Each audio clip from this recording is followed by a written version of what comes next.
Good evening, YouTube and rock fans around the world. Welcome back to Paisano's Music and Vinyl Talk. I am your host, as always, Paisano. Tonight, we're going to talk about a project, really, of Eric Clapton's as he was drawing away from Cream and Blind Faith.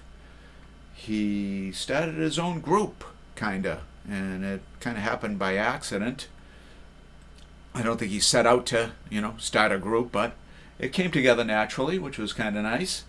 And it's called Derek and the Dominos, and it's their only studio album. They did have a live album that got released in 1973 that featured their tour, their one tour in 1970. This was really an incredible album.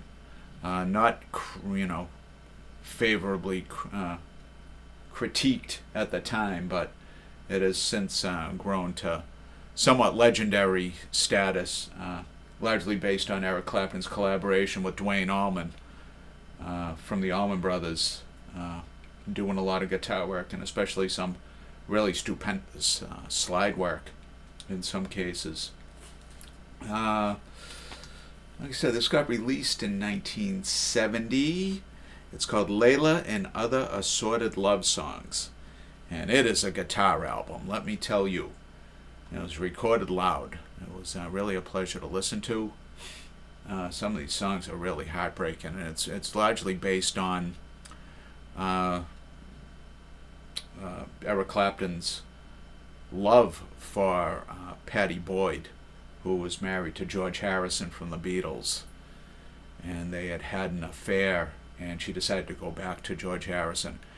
She eventually married Eric Clapton in the 70s, and they ended up getting divorced. But this album was largely born of his infatuation with Pattie Boyd, who was a British model from the 60s. And he wrote some pretty intense love songs due to his feelings for her. And the title song, Layla, is really based on an old story called Layla and the Magi, I believed, and it's about unrequited love, just love that just not returned, one-way love. And that's a pretty sad place to be, This is Eric Clapton on vocals and guitars. Bobby Whitlock, who played with Clapton in Delaney and Bonnie and Friends, who Eric Clapton appeared with briefly after Blind Faith broke up. But him and Bobby Whitlock were really the nucleus of this group. I believe they wrote almost 90%, or at least half. I think they wrote all the originals, to be honest with you. And there's some covers on here too. Carl Rattle and Jim Gordon came from Joe Cocker's band. Carl Rattle on bass, Jim Gordon on drums, and Duane Allman from the Allman Brothers on guitar and slide guitar on almost every track on here. Let's go over the track listing. Side 1, I Looked Away. Side 2, Bell Bottom Blues, heard on all classic rock radio stations. Keep on Growing, and Nobody Knows When You're Down and Out. Side 2 of Record 1, I Am Yours, Any Day, and Key to the Highway. Record 2, Side 3, Tell the Truth, Why Does Love Got to Be So Sad, and Have You Ever Loved a Woman? And Side 4, a cover of Jimi Hendrix's Little Wing, which is fantastic. Totally different arrangement, but I think Jimmy would have approved on that. It's very, very heartfelt, sung with a lot of passion, a lot of emotion. That's followed by Too Late, It's Too Late, then Layla, heard every day on every classic rock radio station, and followed the finishes with a really beautiful acoustic number sung by Bobby Whitlock called Thorn Tree in the Garden. All in all, very good album. It was a double album. And I bought this in Boston. It's probably, I think it's the second album I bought. It might be the first or second album I ever bought in my life.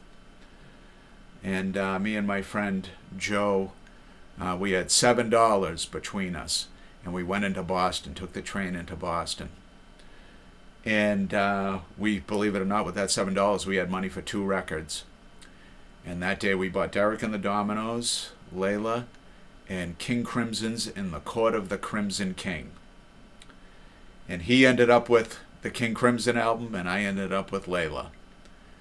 And it's a memory of a great day from my youth. I believe I was 12 or 13 years old when we did this. And we went back to his house, and he had an original Sony Walkman. This is in like 1980 or 1981. And it was so big that it actually had stereo hookups, and we hooked up a turntable to it, and we recorded both of these albums onto cassette. And I still have the cassette of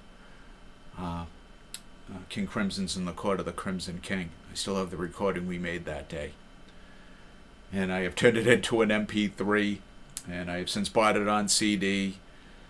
And it's from what I understand, that vinyl album is at his brother's house somewhere in Massachusetts. Let's take a look at this is a reissue. It doesn't have the gatefold sleeve. That's the back of it, with the Fender Stratocaster with the Dominos laying all over it. But this is definitely a reissue by RSO. I believe it was released initially by Atco, which was a subsidiary of Atlantic Records. It's the RSO label with the cow. And yeah, like I said, a very enjoyable listen. I want to thank you guys for tuning in. If you're enjoying our discussions here, please like, and more importantly, subscribe. I'd appreciate it very much. Until next week, YouTube. What will Paisano dig up? Tune in, find out. Thank you, and good night.